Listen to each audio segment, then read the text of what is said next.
Were you like shocked? I was very confused. I didn't understand the space so much, but day in, day out, you would learn. Look at these three Yeah. people: client, creative, media. Who is to be blamed if a campaign underperforms? From Builder Studios, this is Colors of Social Media, a podcast for marketers and small business owners who believe in digital marketing. I'm your host, Enoch Robot Boy Apia Jr. Today, we are getting into the nitty-gritty of digital account management, a role that is often misunderstood, sometimes undervalued, but absolutely essential. And to help us unpack it all, I'm joined by Ato Dadson, an experienced account manager who's worked with brands, creatives, and clients and lived to tell the tale. Trust me, this one's going to be insightful, maybe even a little spicy. A quick reminder, if you haven't already, subscribe to our YouTube channel or follow us on Spotify so you don't miss any of the gems we drop here every week. Let's get into the conversation. Once again, thank you for coming on Colors of Social Media. But before we start the actual conversation, I want to know, how did you land in digital marketing?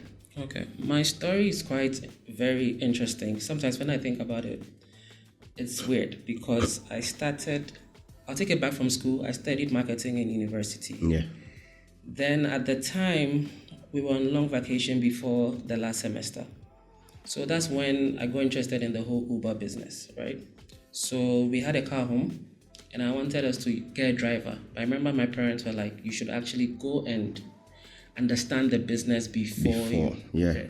So on day one or day two, I picked someone up, took him to work. The next morning, he was my first passenger. So on the third day, I picked him up again. He was curious and he asked me, do I live around? I said yes. So I used to take him to work and then he started asking me questions. What do I do in school? I said, I study marketing. Oh, okay. And he started asking me specific questions that had to do with like the age, the demographic I was in, and what we do, what we like to watch, how do we order stuff online. And I never really understood why. Yeah. So like in the second week, I drop him off at work again. And then he goes like, come and pick me up at this time. So I do my Uber rounds. I'm also meeting new people and I go there. And he tells me to come upstairs. So I remember I was literally wearing slippers and I was going upstairs to see if he needed something to be picked. And he got me in a room with the HR and told the HR that he has met me and he wants me to be part of the team. Wow. So that was very interesting for me. And that was an e-commerce business. So that's pretty much how it started, because it was just weird. Yeah. Because I think the whole time I used to drive him around, he was probably like interviewing me. Yeah. So that's how it started. And I had to go back home the next day. That was the end of my Uber career. Yeah. And then I started work the next day. So that's how digital started from, because it was a whole e-commerce platform based off of digital. So that's how it started for me. Yeah. This story I know already, and I'm sure it's a privilege for our audience to hear this side of you. How did you see, jumping from traditional marketing straight to digital marketing in an e-commerce firm? How was it the first instance? Were you like shocked? I was very confused. I didn't understand the space so much, but day in, day out, you would learn. Yeah. So there was a lot of YouTube hours put into that. I used to watch a lot of videos trying to understand how little things would work in terms of how ads were sponsored on Meta. Like that was the first thing I used to do.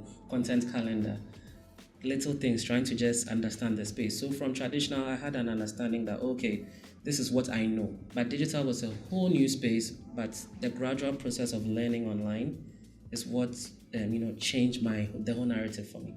All right, now let's establish the foundation for this conversation. Account management is such a broad topic. Yeah.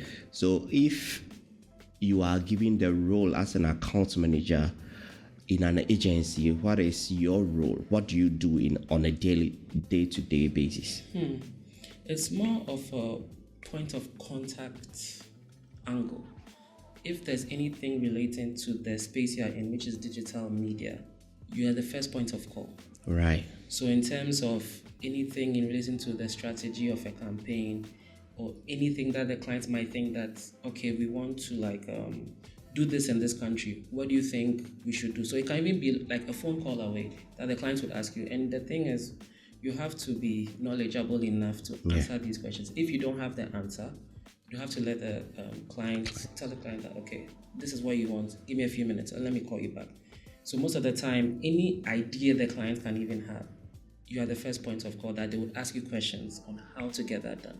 And now you have to come up with a whole framework on how to get the expected results out of Excellent. For this conversation again, I'm going to wear 3 different hats. Okay. The hat of a media person, Okay. then the creative person, and the client person. You made mention of campaigns. Yeah. Who is to blame when a campaign underperforms?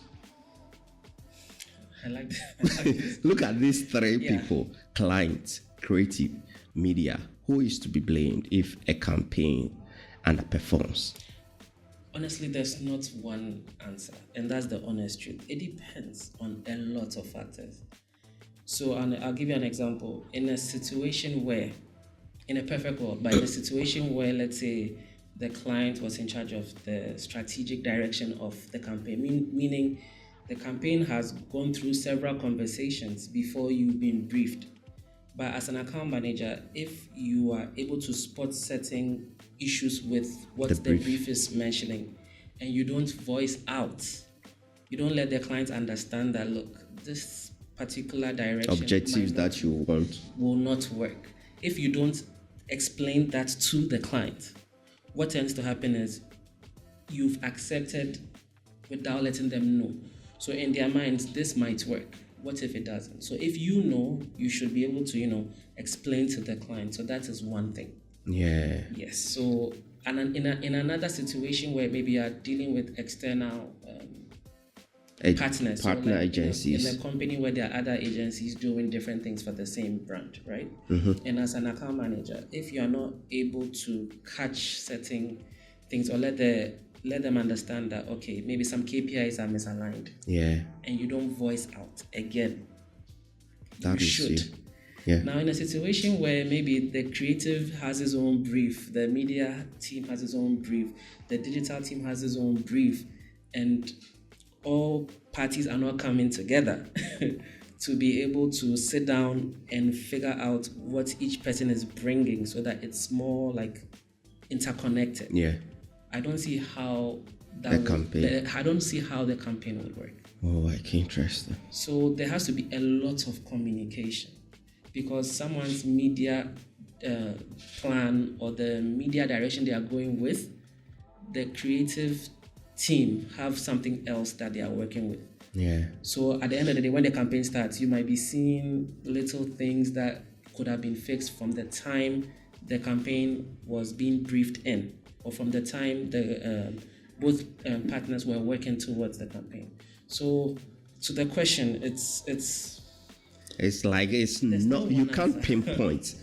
You can't pinpoint, but then is the duty of the account manager to figure out the loopholes in the brief before they execute the campaign. Excellent. I know of creative, media, and client, but then you made mention of digital. Is that another arm when it comes to account management? Okay, so for me, the account management I deal with is more of the media, digital media. Right. But there are account managers for different, there's an account manager who maybe oversees everything on that brand. There might be account manager for the digital as well. Sometimes with the digital account manager might be the same person doing strategy. The structure is different in so many ways at different places. So these are some of the things that right. So it is what you call it, peculiar to the agency that you work with. Some agency might not have that digital. Others to have that. Okay. Now this question is, I'm picking this question from your experience in the role, right? Through your interactions with clients, through the numerous campaigns you've run, you've championed, what do clients really want? It's something I've figured out that. Let me take it back. All right. With some of the freelance work I've done in the past, I've realized that sometimes the brief might say I want A, Yeah. but the client expectation is C. So most of the time when the brief is even sent to me, with the freelance work I was doing, when the brief is even sent to me, I request to speak With the to the clients. client. And the moment you speak to the client, you realize that what they are asking on the brief is not it's not what they are expecting. It's like typing on LinkedIn and actually coming to talk on camera. It's totally different thing. Interesting. So sometimes these things, when you ask me what the client really wants, Yeah. you have to speak to the client, regardless of if you have the opportunity to speak to the client themselves. Take it. They've sent you the brief. Go through the brief. Request A meeting or something. request a debriefing. Yeah. Then you ask the relevant questions. Once you ask those questions, you realize that sometimes the expectation is different from the ask on the brief. Right. Right. So that's something that I've seen. And sometimes so the clients they are thinking, they get excited sometimes. Oh yeah. Trying to They want the things. numbers. Exactly. But it's your job to, let them understand that if the KPIs once again are misaligned, Yeah. they need to be able to understand that this is actually a realistic result you might receive after the campaign, rather than what they want. So the question is, there's no one answer to that question. Yeah. What the client really wants. But the solution to what clients really want is to get chart a clear communication path between you and the client so that you will actually understand what they want. Yeah. Because sometimes what they will present is totally different from reality. Yeah. Because, I'll give you an example. Tell me. There was a freelance job I did some years ago, and I realized that the client wanted the person handling the creatives to do things that would trend, fun stuff. And this was a very professional industry. What I mean is the content shouldn't be so playful. Yeah. You are dealing with lives. Yeah. But they wanted to hop on TikTok trends. They wanted to do other things that I felt were a bit misaligned. So I asked them, do you want people to do you want the creatives to just reach a lot of people? Mm-hmm. Do you want people to follow the page and be commenting? He said, we want awareness. We want people to, follow the page, commenting. Tell me why. After a month of running the campaign, we are talking about sales. Wow. But that's not what you brought in when you were having the briefing. So now all the awareness that you wanted, all the working with influencers, now it's not translating to sales. So my question was, you gave me the brief. We had a debriefing session. I asked, this is what your KPIs was in terms of reaching a number of people, some engagement, all of that. So where is sales coming from? Yeah. We can add sales, and then we can change the direction. We'll change the platforms we are working It will change the strategy, the whole strategy. Everything. Yeah. So this is some of the things that, happen sometimes with these things. Okay. In all my conversations with account managers, one clear phrase that run through all is we manage clients' expectations. Yeah. Ato, explain this phrase to me. What do you mean by you manage clients' expectations? Okay. I don't think there's one answer. All right. The meaning to me of managing client expectations, as an account manager, sometimes you need to be able to sort of educate your client to understand the platforms. Don't be too technical. Let them be able to understand how the platforms work. Do away with all the technical jargons. Yes. You are not there to impress the client, but to educate the client. And don't get me wrong, the clients are very busy people. Yeah. They have businesses they are running in different markets. But as an account manager and the phrase managing the client expectation, you have to build a relationship with the client. Yeah. To be able to have your conversations officially, unofficially, informal, formal, but let them understand what the platforms can do. Understand the client's pain points. Yeah. And then you can even go a step further and ask the client what are the long-term goals they have for a specific brand. You get what I mean? Because sometimes these conversations need to be had so that even when you are running a campaign for a particular duration or objective, you know that at the end goal we are going somewhere. Yeah. So you need to find a way to slowly fuse certain elements in at the initial stages to be able to hit those long-term goals at the end of the day. How do you manage clients' expectations in your own way? How do you manage clients' expectations? I'll give you an example. Tell me. In the same agency work we've been in, there was one time I had a client. I didn't get to meet my clients before we started working. And I realized it was a lot of emails back and forth. And I get an email request. I do the task. But I realized that we were still not syncing. Something was off. And it became back to one point. I was like, you know what? I'm going to my client's office. I need to go and speak to this person. Wow. So I literally went, we sat down, and we fixed everything. So I realized that we were communicating, but we were not, I don't know how to even. You are not in sync. We're not in sync, basically. Yeah. So with that type of conversation, that's where it started. And that's how I understood how I was managing the client expectations. Now, if you are in a position where you are sending out monthly reports, at least every Monday you can send your clients some sort of interim report. This is how the campaign is faring.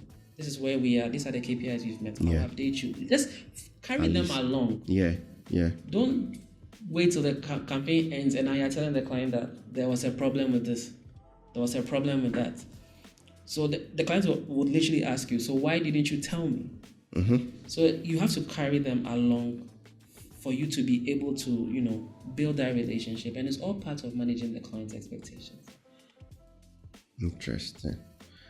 As an account manager, right? Do you have some technique or do you have a tool that you utilize and you want to bring everybody on the same table?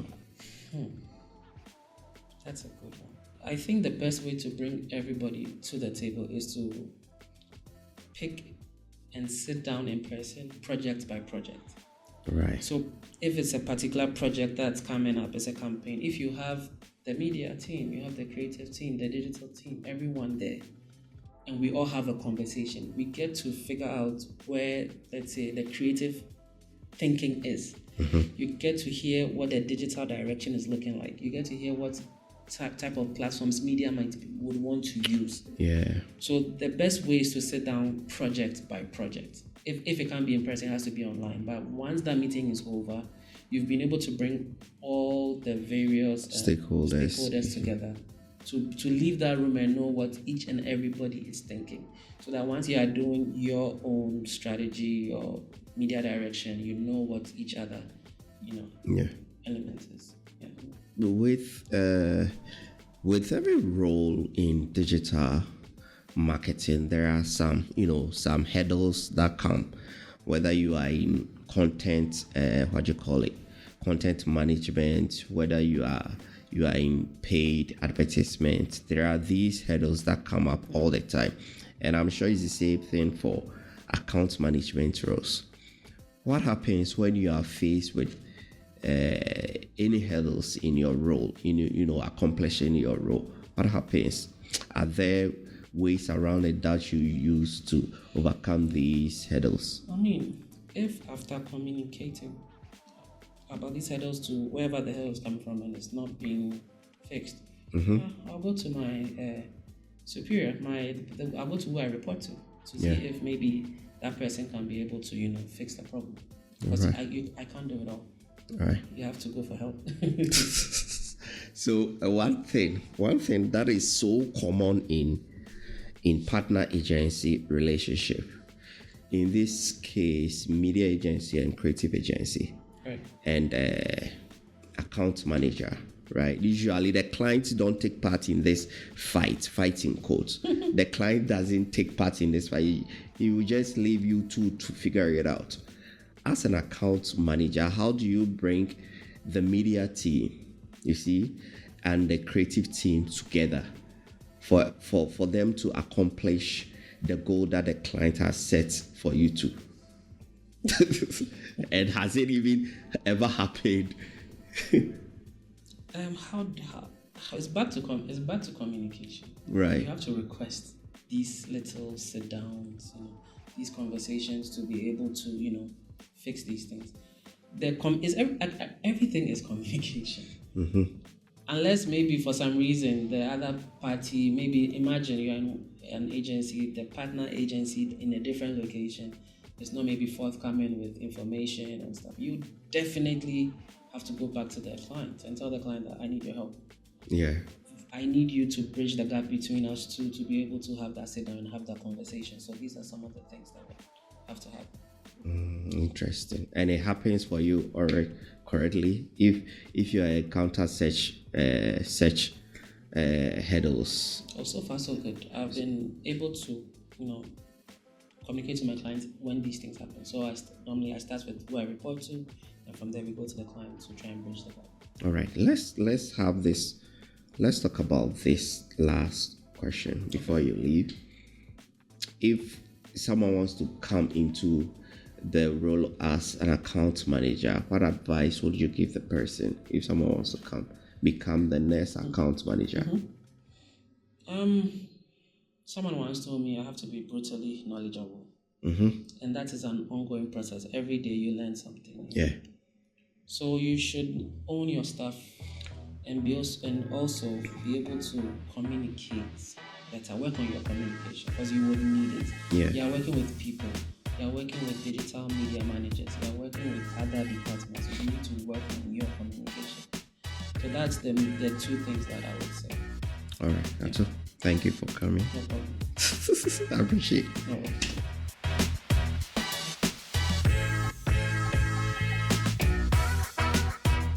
This episode, just like any other episode of Callers of Social Media podcast, is produced by Builder Studios and recorded at Tribal Mark Studios, 13 Asiko Street, Tantra Hills, Accra.